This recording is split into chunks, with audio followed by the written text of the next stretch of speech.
Olá, amados, paz e bem, eu sou Melquisedeque e estou aqui para os comentários da lição desta semana, lição de número 10 das lições bíblicas da editora CPAD nesse terceiro trimestre de 2020. O tema da lição: provai se os Espíritos são de Deus.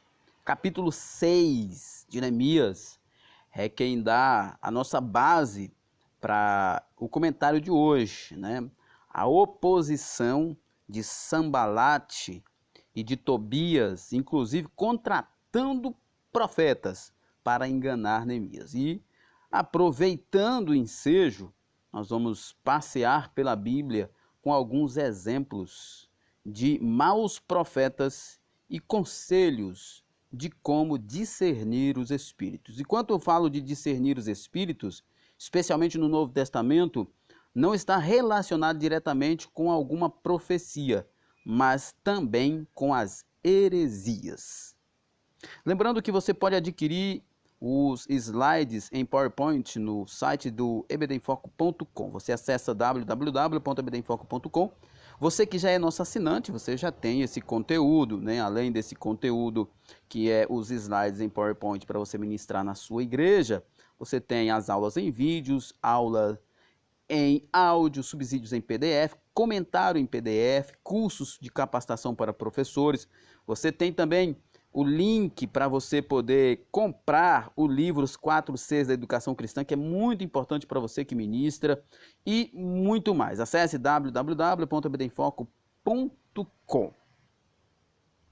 O texto áureo diz assim: amados, não creais em todo espírito, mas provai se os espíritos são de Deus, porque já muitos falsos profetas se têm levantado no mundo. 1 João 4:1. Como eu acabei de dizer, no Novo Testamento, quando se fala de provar os espíritos, como o apóstolo João está dizendo aqui, ele não está dizendo apenas no sentido profético do Velho Testamento, ou no sentido profético do dom de profecias. Porque o contexto de João aqui, a fala de João está inserido num contexto onde as heresias gnósticas e outras eram extremamente poderosas e elas estavam afetando a igreja. João está falando de toda e qualquer perversão do evangelho, seja um falso profeta em um culto público ou particular, seja o mau uso do dom de profecia, seja o mau uso do Velho Testamento se autoproclamando profeta, ou seja, através de qualquer tipo de heresias. O apóstolo João, ele diz aqui, né, ele entende que são espíritos falsos, né, essas profecias e também as heresias são falsos. O apóstolo Paulo, nós vamos ver isso mais na frente, lá em Gálatas, ele fala que ainda que um anjo viesse do céu pregando outro evangelho, seria maldito. Isso é um exemplo de falso espírito, de falsa profecia, porque a palavra de Deus é a revelação de Deus, é a profecia de Deus para nós. Então, a lição que nós extraímos aqui desse texto é de que o contexto de João aqui é um contexto mais abrangente, desde o mau uso do dom de profecia, desde o mau uso do Velho Testamento se autoproclamando profeta, assim também como a questão das heresias que invadem sutilmente a nossa igreja. Verdade prática: através dos dons espirituais, a igreja discerne os espíritos enganadores. Isso é verdade. Nós temos à disposição da igreja, e o apóstolo Paulo nos exorta a buscar o dom de discernimento, né? O dom de discernimento, mas também eu acredito que dentro desse contexto, o dom de sabedoria e de conhecimento é importante.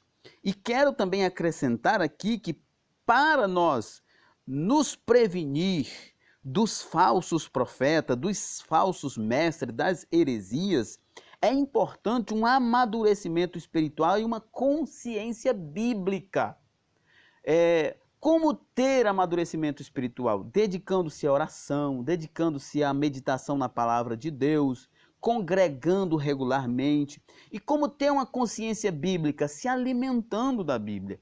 Quem se alimenta da Bíblia, quem busca mesmo conhecer a palavra de Deus com piedade, com humildade, não com curiosidade intelectual, mas com fome espiritual, esta pessoa acaba adquirindo uma consciência bíblica e ninguém vai conseguir manipular esta pessoa. O apóstolo João diz lá também em sua carta que nós temos a unção do santo e sabemos todas as coisas. O contexto ali ainda é o gnosticismo, onde João está dizendo que nós temos a presença do Espírito Santo, o conhecimento bíblico, nós temos o Espírito de Cristo e por isso nós não seremos enganados. Portanto, além dos dons espirituais, especialmente o dom de discernimento, como o comentarista coloca aqui, eu entendo que os dons de sabedoria, os dons de conhecimento, né? E também um amadurecimento espiritual e uma consciência bíblica é importante para nós estarmos livres desses enganos do mundo.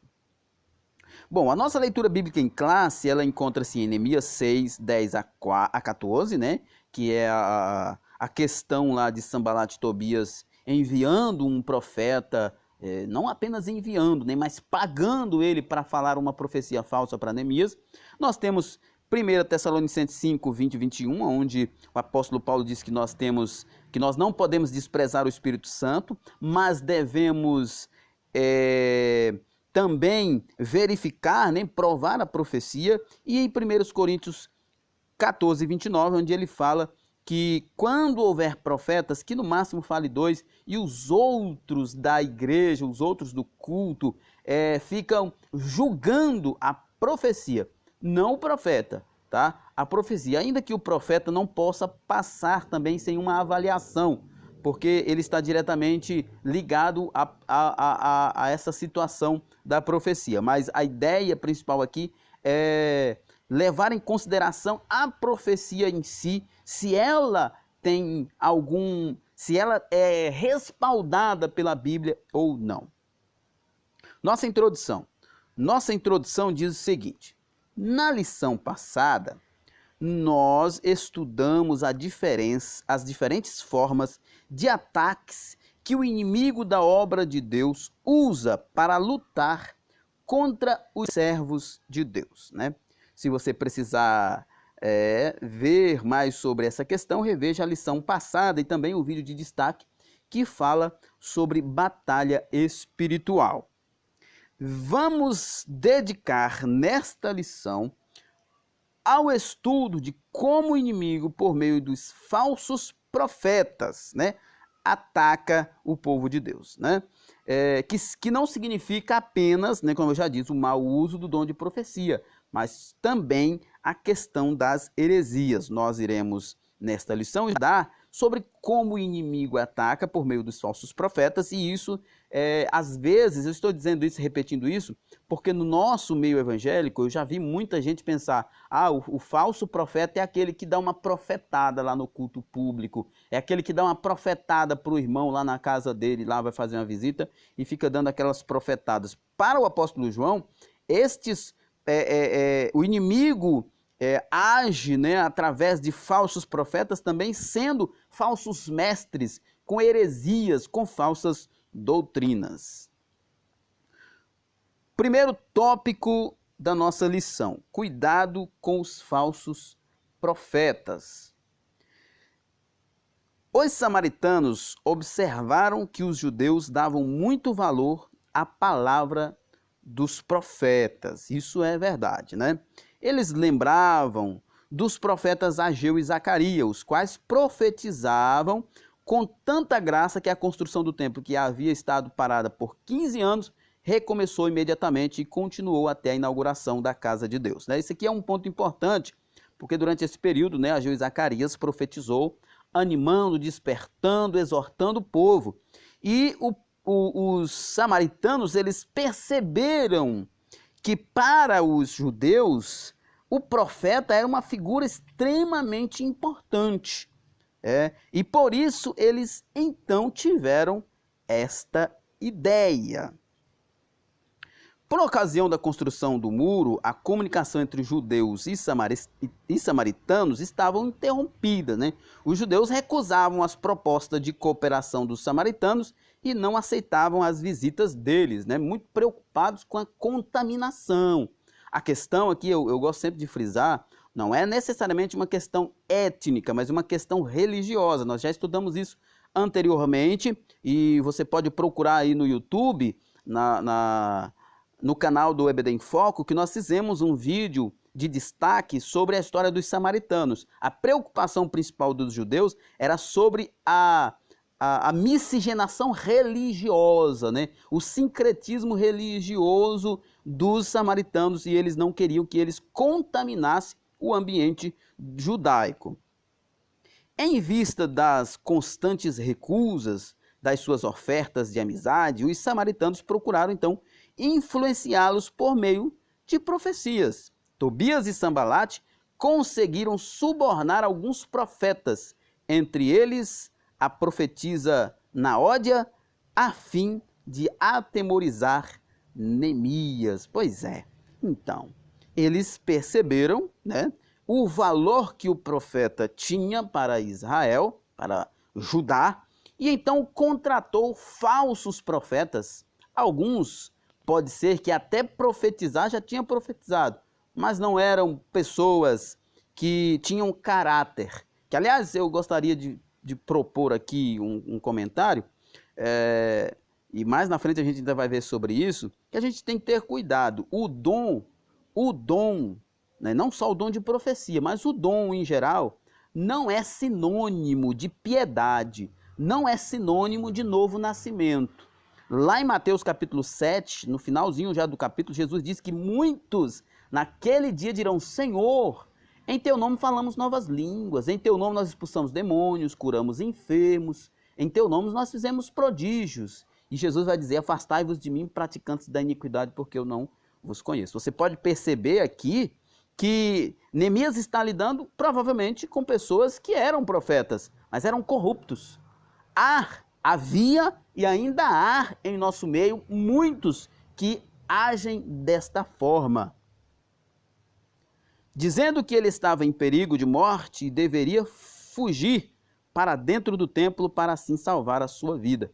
O exemplo deixado por Balaão prova que qualquer profeta que aceita suborno ou recebe dinheiro para profetizar é um falso profeta, né? Charles Spurgeon diz que aquele que cobra ou que exige dinheiro para poder fazer a vontade de Deus, trabalha para o diabo por um salário melhor, né?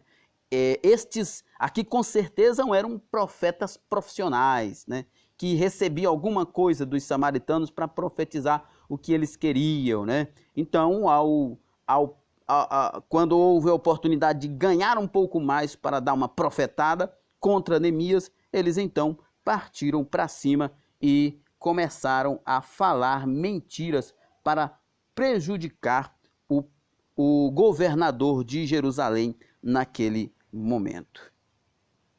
Devemos ter cuidado a fim de que os falsos profetas não encontrem guarida em nossas igrejas. E eu acredito, nós falamos no início sobre a questão do discernimento, né, o dom de discernimento, de sabedoria, de conhecimento, uma maturidade espiritual, uma consciência cristã. Isso é muito importante, né? É através disso que nós vamos entender e fazer a diferença. E uma das diferenças que eu acho que é importante que a gente faça é que o dom não é sinônimo de conversão.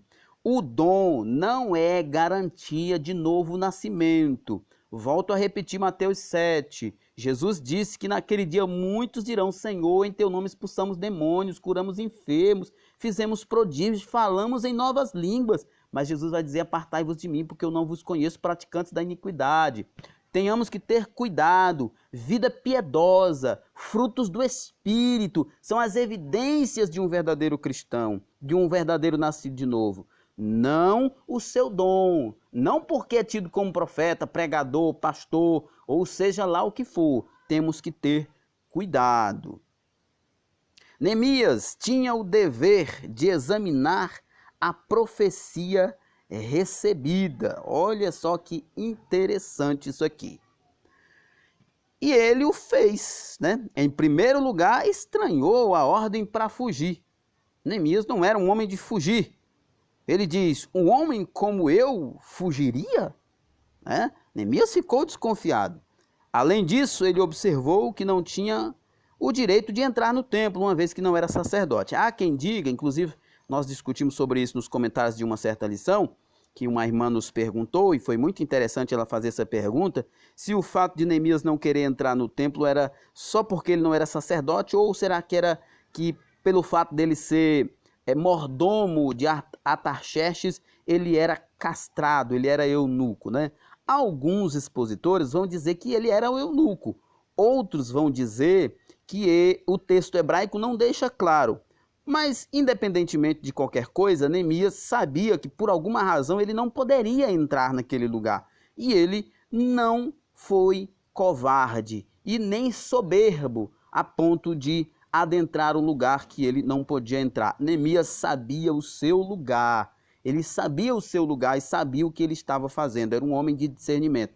Nós fizemos, inclusive, um vídeo de destaque onde fala do perfil do homem que Neemias era por ser um homem de oração. E isto exemplifica por que esse discernimento. Se você precisar, dê uma procurada no nosso canal no YouTube e você vai ver esse vídeo de destaque sobre a oração de Neemias.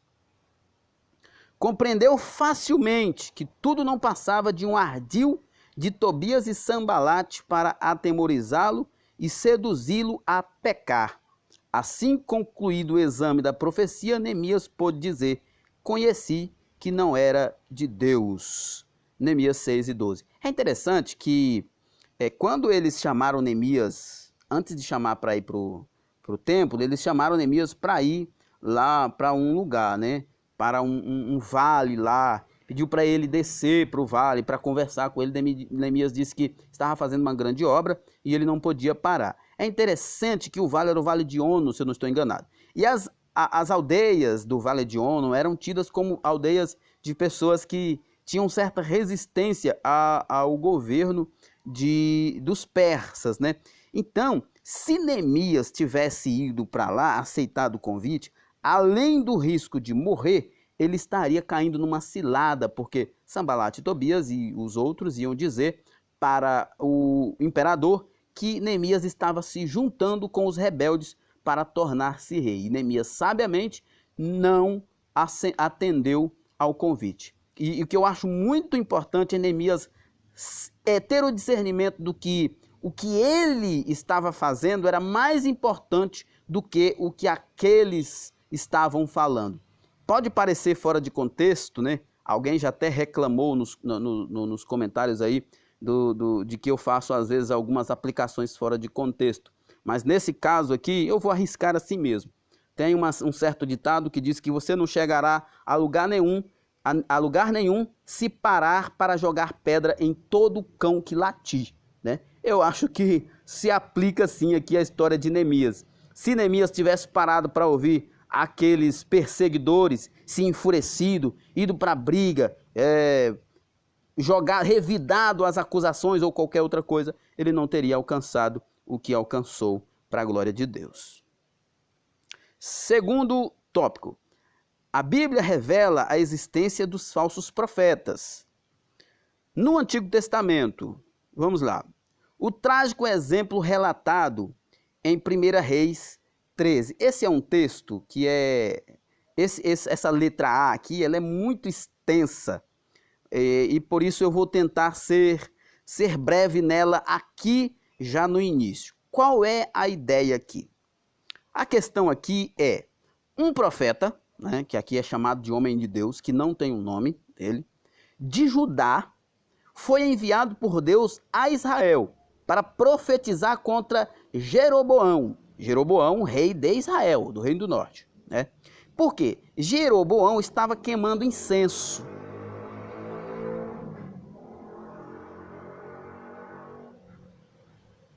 E isso era contra a vontade de Deus, apesar de que todos os reis de Israel faziam sempre o que era contra a vontade de Deus. Mas nesse caso especial,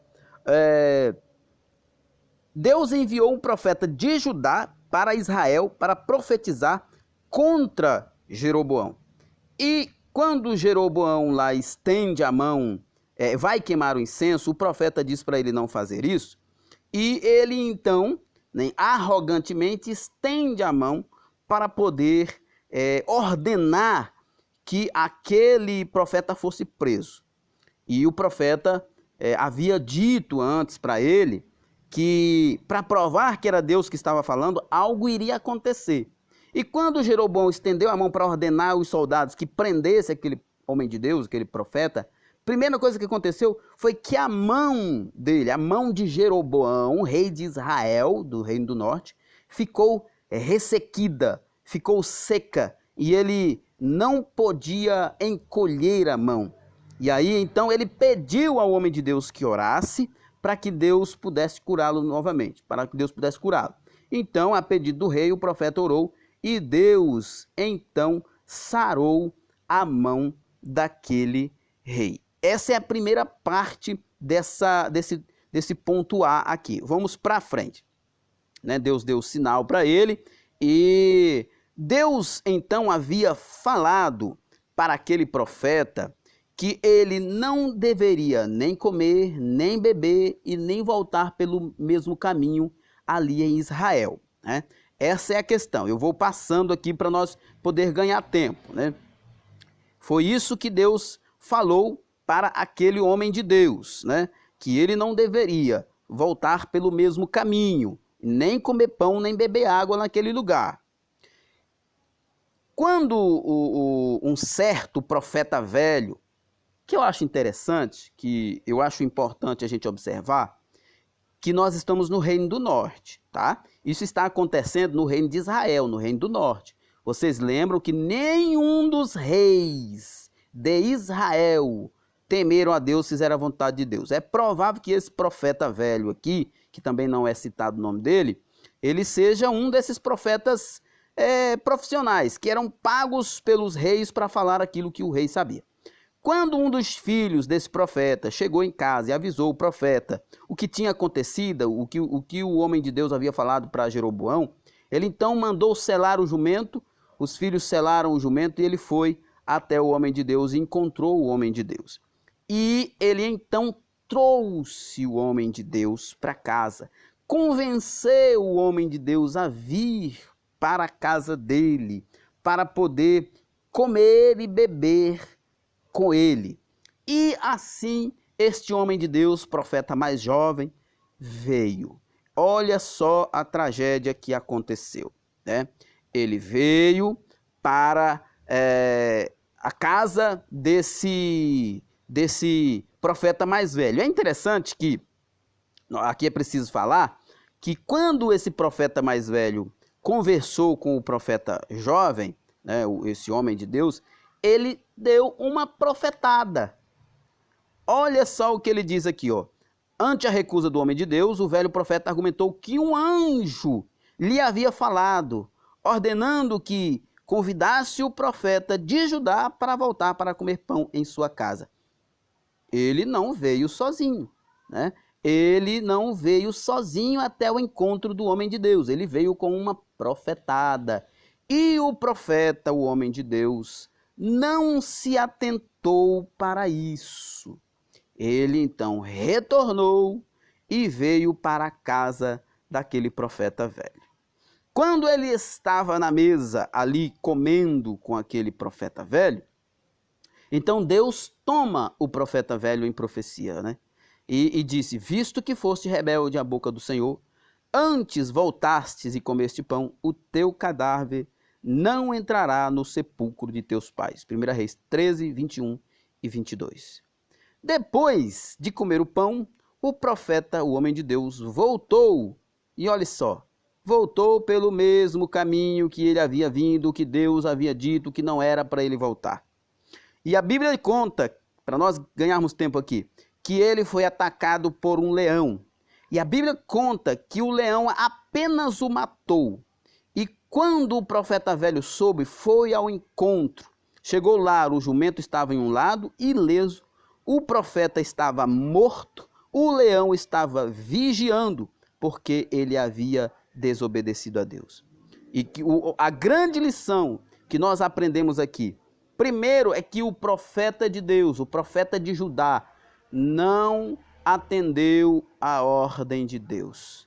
Isso já seria um problema. E em segundo lugar, ele não soube discernir a armadilha do velho profeta. Isso aqui não tem nenhum problema com o profeta ser velho ou novo. A questão é que era para ele desconfiar, porque se Deus estava mandando ele de Judá até Samaria, até Jeroboão para profetizar, sendo que Israel tinha profetas, era para ele desconfiar que lá não tinha profetas que prestavam. Mas ele não teve esse discernimento. Por isso que a nossa lição está nos exortando a ter discernimento, maturidade espiritual, uma consciência bíblica, ser governado pelo Espírito Santo, para nós não cairmos no engodo de Satanás. Ele foi enganado por uma profetada. Eu estou usando a palavra profetada no sentido pejorativo mesmo, que é para que você entenda que o que eu estou dizendo aqui era uma falsidade. A profecia desse profeta velho dizendo que um anjo havia dito para ele era falsa. Ele inventou isso dele mesmo e o profeta jovem acabou caindo nesse engodo e acabou perecendo. O velho profeta o recolheu e sepultou no seu sepulcro, chorando lágrimas. E aqui, segundo o comentarista, certamente de fingimento. Eu também acabo acreditando que estas lágrimas eram de fingimento. Ou, mais que não seja, mas esse profeta velho era de Israel. E o reino de Israel não ofereceu muita coisa para a religião judaica. Letra B. Nos dias de Jeremias havia falsos profetas também, os quais com suas profecias combatiam a palavra de Deus, a palavra que Deus havia enviado a Israel por meio de Jeremias. Vocês lembram do profeta Hananias, ou Ananias, com H, né, que Jeremias naquela situação dizendo para o povo se arrepender porque o cativeiro babilônico estava se aproximando, e Ananias profetizando tudo ao contrário. Ananias era um profeta profissional, ele era pago pelo rei para profetizar aquilo que o rei queria. Parece que não é diferente de hoje, né? Letra C. Quando o rei Josafá de Judá visitou o rei Acabe, olha só aqui, essa é uma situação interessante, né? Acabe é rei de Israel. Quando Josafá, rei de Judá, visitou o rei Acabe de Israel, este tinha um grande número de profetas que profetizavam segundo a vontade de Acabe. Veja que interessante. Então o rei Josafá perguntou, né, se não havia ali nenhum outro profeta. É interessante, essa história é muito legal e ela é até engraçada. Porque Acabe diz assim, tem um aí, mas ele só fala coisa ruim contra mim. Aí mandaram trazer Micaías lá na marra.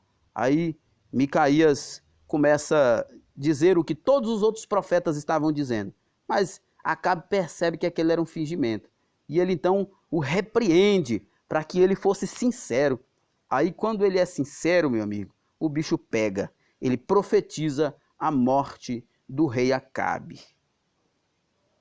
Ainda nos dias de Jeremias, aqui a letra D, falsos profetas conseguiram influenciar alguns dos sacerdotes e enganar o povo por meio deles, né? Dessa maneira o povo desviava-se dos caminhos de Deus e recusava-se a servir as verdades anunciadas por Jeremias.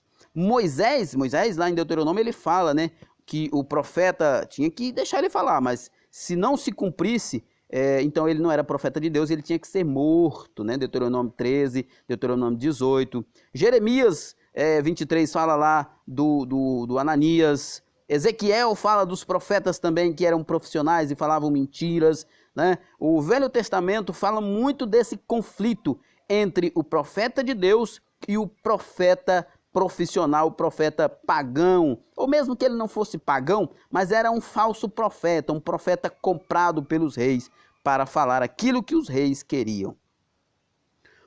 No Novo Testamento também temos sobre os profetas no Novo Testamento. Jezabel, letra A, aqui nós temos a história da Jezabel. Essa Jezabel aqui não é a Jezabel, esposa de Acabe, que nós acabamos de falar. Jesus advertiu o anjo da igreja em Tiatira por este ter permitido que uma mulher, por nome Jezabel, falsa profetisa, ensinasse e enganasse os membros daquela igreja, prostituindo. Essa palavra prostituição aqui, eu quero que os irmãos entendam que ela não está apenas relacionada ao contexto sexual, mas a todo tipo de perversão. Pode ser também no contexto sexual, mas também no contexto de heresias, né? Este pastor desta igreja, o supervisor desta igreja, permitiu toda sorte de heresias, e ela era uma falsa profetisa, né? Porque ela estava ensinando, ela era uma falsa mestra, ensinando heresias, mentiras para aquele povo. E Jesus adverte o pastor da igreja em Tiatira severamente por ter permitido, por razões que a gente não sabe qual, mas ele permitiu uma pessoa que visivelmente era uma prostituta, no sentido mais extenso possível, contaminar o seio daquela igreja. Você pode ler isso em Apocalipse 2, e verso 20 a 23. Letra B. A Bíblia adverte que nos últimos tempos aparecerão falsos profetas, né? Mateus 24, 11 e 24. O espírito do anticristo estará então operando grandemente. 1 João 2, 18, 4, 2 e 3. Essa questão aqui de João, eu já falei lá no início, não está relacionada apenas com o mau uso do dom de profecias, mas especialmente com as heresias, com os falsos mestres, né? Porque eu acho importante a gente discutir sobre isso. Às vezes a gente se preocupa com aquele irmão que dá aquela profetada no culto público, mas a gente não se preocupa com os ensinos errôneos que estão invadindo a nossa igreja.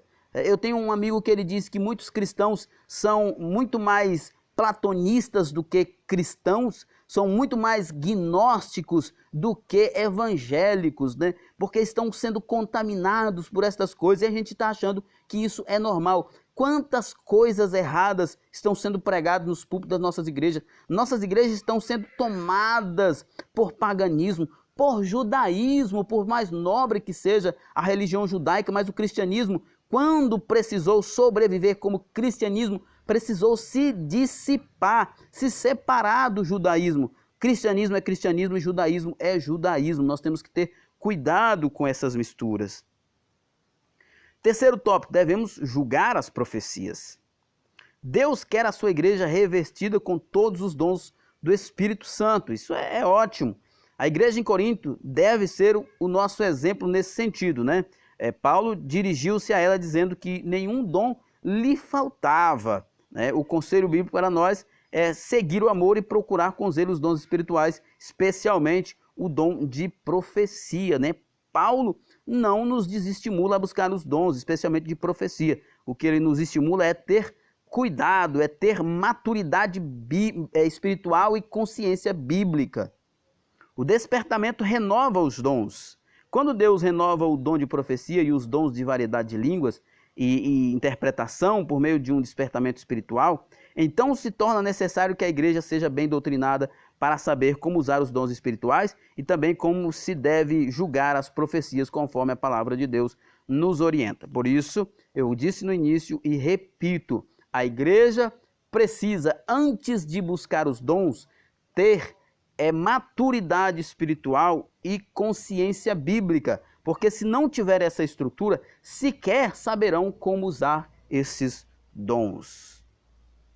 Nenhuma mensagem tida como profética está isenta de exame por parte da igreja. Conforme ensino do apóstolo Paulo, na referência supracitada, temos o direito e o dever de julgar as profecias para ver se elas estão de acordo com as Escrituras. Não é à toa, irmãos, e eu acho que todo cristão deveria estar apegado a esta máxima evangélica, né, que permeia o nosso meio, de que a Bíblia é a nossa única regra de fé e prática. Ou seja, nós só somos medidos pela Bíblia. É a Bíblia quem nos mede, quem nos julga, né? É a Bíblia quem nos corrige. Nós cremos na Bíblia e fazemos o que a Bíblia manda. O que passar disso, como diz Paulo, é procedência maligna. Se não estiverem, não são consideradas, se não estiverem de acordo com a Bíblia, né, seguindo o slide anterior, são consideradas anátema, pois tem o objetivo de conduzir o povo de Deus ao erro. Fujamos das falsas profecias e dos falsos profetas. Lembrando que Paulo, nesse contexto aqui do primeiro slide, lá em Gálatas, diz que ainda que um anjo pregue outro evangelho, seja maldito. Quarto tópico. Por que devemos julgar as profecias? Porque a palavra de Deus nos manda julgá-las. 1 Tessalonicenses 5, 19, 21 e 1 Coríntios 14, 29 nos fala sobre isso, né? Lá em 1 Tessalonicenses 5, 19, 21, Paulo fala de não desprezarmos o Espírito Santo e de provar as profecias. Em 1 Coríntios 14, 29, Paulo diz que quando houver profetas ou pessoas com dons de profecias, é esse o sentido lá, que apenas 2, no máximo 2, profetize, e o resto dos irmãos julguem a profecia. Paulo está falando isso num contexto público, de culto público, né? É mais restrito aqui, é no sentido de culto público, diferente de João, que fala no sentido geral das doutrinas perniciosas, dos falsos mestres. Paulo está falando aqui do culto público, que os irmãos deveriam profetizar, mas que no máximo 2 profetizassem por culto e o resto julgasse a profecia para ver se ela tinha coerência bíblica. Porque os que profetizam são sujeitos a falhas. Óbvio. Mesmo que a mensagem venha de Deus, pode acontecer que o instrumento esteja sem o fruto do Espírito na vida e a transmissão da mensagem seja prejudicado por esta causa. É verdade. A gente pode entender sim nesse sentido, né? O homem é falho, às vezes o pregador está empolgado. Eu já passei por isso. Em contexto muito propício, alguém chegou para mim e falou aquela profecia que era impecável, inerrante, mas ela nunca aconteceu e parece que não há possibilidade, porque a condição para ela acontecer já passou, nem existe mais. Mas esta pessoa é uma pessoa que eu tenho consciência de que é um servo de Deus honesto, é um grande pregador da palavra de Deus, um homem honesto, um cristão verdadeiro, mas se deixou levar pela situação. Porque pode haver conhecimento prévio dos fatos, né? Quando os que profetizam conhecem os problemas da pessoa para quem está profetizando, pode haver o perigo de que a sua opinião pessoal venha a influenciar o conteúdo da mensagem. A Bíblia diz que o que tem a palha com o trigo, ou seja, ele vai acabar para poder se aparecer, né? Se assegurar de ter tido uma performance. Quase sempre isso acontece quando alguém está pregando. Então ele vai lá e usa o que ele sabe, as informações que ele sabe. Isso não está apenas no contexto evangélico, viu? Eu já estudei sobre pais de santo, padres e outros que fazem isso também, buscam informações prévias para poder dar aquela profetada bonita e arrancar um aplauso ou algum dinheiro ou reconhecimento de alguém. A mensagem pode ser um produto da opinião daquele que profetiza, né? Temos na Bíblia um exemplo quando o profeta Natan entregou por conta própria uma mensagem profética a Davi, lá em 2 Samuel, capítulo 7, né? Para entender, você tem que ler o capítulo inteiro. E é muito interessante, é muito legal isso aqui, porque Davi estava lá, todo pomposo, né? Já velho, dizendo tal, que a casa dele era legal, bonita e tal, mas que a arca do Senhor não tinha um lugar. Aí então o profeta Natan achou isso legal e disse: pois vai lá, constrói um templo para a arca de Deus. É da vontade de Deus. Deus está aprovando. E foi para casa. Quando foi de noite, Deus acorda o profeta e diz: opa, volta e fala para Davi que ele não vai construir templo nenhum. Eu estou resumindo aqui, você lê o texto para entender melhor. Mas a ideia é essa. Deus disse para o profeta Natan: volta e diz para Davi que ele não vai construir templo nenhum. Por acaso eu já pedi alguém para construir templo para mim? Não. Quando eu quiser, eu mando construir um templo. E para Davi saber, ele irá morrer, irá descansar com os antepassados dele, e eu levantarei um dos filhos dele que irá construir esse templo, mas não será Davi. E o profeta teve que voltar humildemente, né, e ter que desfazer aquela profetada empolgada que ele estava para poder agradar o rei que ele tinha dado para o rei. Às vezes, né, a mensagem pode ser um produto da opinião, né? Ele viu ali, isso aqui é mais do que certo que Davi vai construir esse templo. E Deus disse, não vai não. O tempo é o meu e não o de Natã e Davi.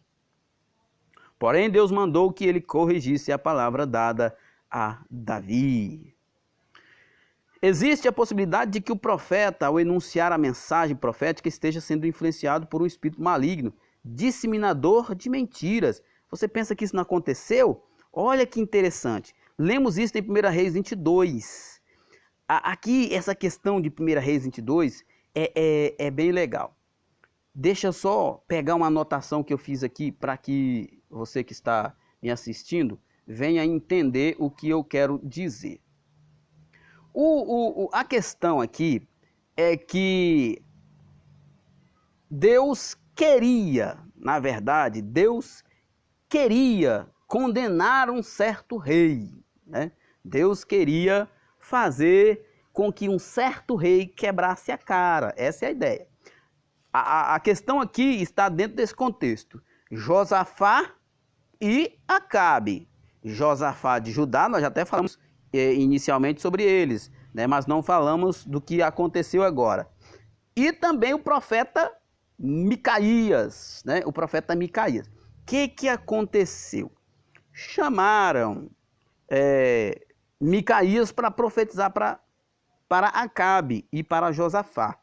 Deus tensionando, né, que Acabe quebrasse a cara, morresse, ele ordenou que um espírito fosse lá e se apoderasse de um dos seus profetas, dos profetas de Acabe, que fique bem claro, dos profetas profissionais do palácio, né, os profetas de Acabe, e profetizasse mentira. Qual era a mentira? Que era para ele ir para a guerra, né, contra os amonitas, que ele venceria a guerra. Micaías disse que ele não ia vencer a guerra, que ele ia morrer.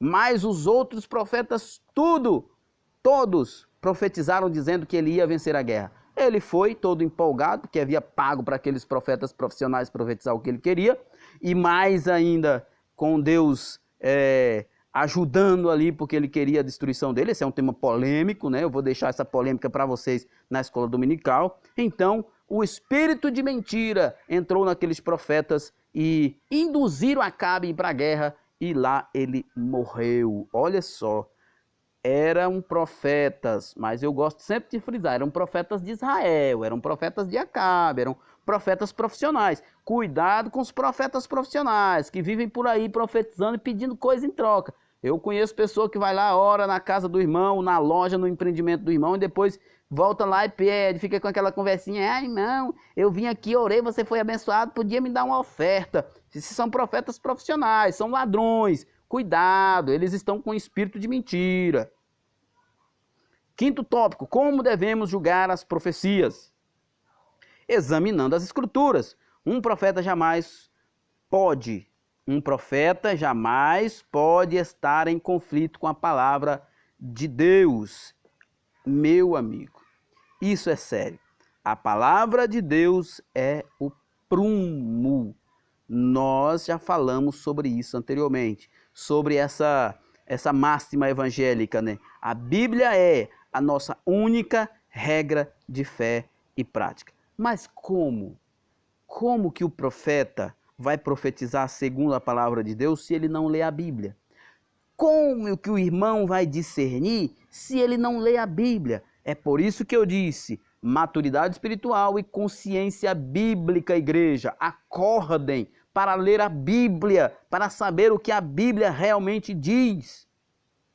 A palavra de Deus é perfeita. Uma mensagem que estiver em desacordo com a palavra de Deus, seja ela transmitida por quem for, até por um anjo, como diz Paulo em Gálatas 1:8, é maldito. Mas como que nós vamos saber? Como que você vai discernir até mesmo que um anjo diz? Quando você tem consciência bíblica e maturidade espiritual.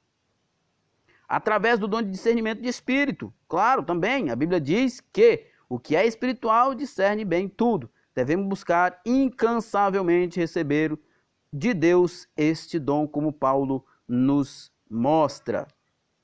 Quando uma profecia é inspirada por Deus, aquele que tem discernimento logo reconhece. Aquele que tem consciência bíblica, aquele que tem maturidade espiritual, sabe quando é de Deus e quando não é de Deus. Todo aquele que anda na luz, como ele na luz está, conhece e pratica a sua palavra e tem comunhão uns com os outros. Aliás, esse aqui é um texto que nos diz sobre o próprio profeta, né? Que Jesus disse, pelos frutos o conhecerão, né? Cuidado, irmãos, verifique o fruto desse profeta, não caia na lábia desse profeta. Desse modo, o espírito de mentira não o engana com suas falsas profecias. O crente, que é uma ovelha do Senhor, conhece sempre a voz do seu pastor. Mas como vai conhecer se os nossos crentes não lê Bíblia, não gosta de escola dominical, não gosta de culto de ensino? Como vai ouvir a palavra de Deus? Será que o comentarista está dizendo que a palavra de Deus que vai ser entendida aqui é quando o profeta falar alguma coisa? Será que é só por isso? A gente só vai discernir quando um profeta ou alguém usado por profecias falar se é de Deus mesmo, se nós conhecermos antes a profecia master, que é a Bíblia. Precisamos conhecer a Bíblia primeiro, irmãos. A noiva conhece a voz do seu amado. Mas a igreja de Cristo não conhece porque não lê a sua palavra. A profecia se conhece pelo seu sabor. Também o sotaque de quem fala faz com que o filho da terra conheça quando o estrangeiro fala. Compare Sibolete e Shibolete, Juízes 12:6, a questão dos gileaditas e dos efraimitas, né? Se ele conseguisse falar lá Shibolete com CH ou Sibolete com S, saberia se ele era verdadeiro ou não, né? Muitos efraimitas morreram nessa situação lá da travessia do Jordão. É um texto que é necessário um tempo mais para explicar, você leia ele lá para você entender. Finalmente, os que são perfeitos têm, em razão de costume, o sentido exercitado para discernir tanto o bem quanto o mal. Essa é uma prova da maturidade espiritual que todos nós precisamos ter. Conclusão. A conclusão dessa lição é bem peculiar. Quando as profecias são provadas, o conceito e a consideração dos dons espirituais são conservados. Deste modo, a sã doutrina é preservada de qualquer influência e erros humanos, e o Espírito Santo tem liberdade de usar os seus servos conforme a sua boa vontade. Quando a Bíblia é estudada, é que as coisas mudam. Quando provamos as profecias, estamos em condições de corrigir e doutrinar as pessoas que usam erradamente o dom de profecia. Assim, da outra vez, ela dará lugar ao Espírito Santo e irá usar o dom de modo correto. Quando provamos as profecias, recebemos as bênçãos que Deus, por meio delas, quer nos dar. Ficamos com o bom e rejeitamos o que não veio de Deus, como Paulo diz em 1 Tessalonicenses 5:21. Para nós finalizarmos, eu costumo dizer que tudo aquilo, por mais belo que seja, mas que viole doutrinas fundamentais do cristianismo, deve ser rejeitado. Por exemplo, na TV, hoje, existe um tal de um caminho antigo aí, que em muitos aspectos é muito piedoso, mas lá no fundo eles dizem que Deus é separado do Pai e do Filho. Deus não é triuno, existem três deuses. Deus é maior, Jesus é menor e o Espírito Santo é ainda menor. São coisas que nós precisamos entender. Por isso que o livro do irmão Herberson sobre os 4 Cs da educação vai ensinar sobre doutrinas. Você precisa aprender sobre doutrinas para que você não seja enganado, porque tudo aquilo que viole alguma das principais doutrinas bíblicas, das principais doutrinas fundamentais da Bíblia, deve ser tido como errado. Então é isso aí, estamos chegando ao final do nosso comentário nesta lição. Nosso muito obrigado, que Deus em Cristo nos abençoe e até a próxima. Paz e bem a todos.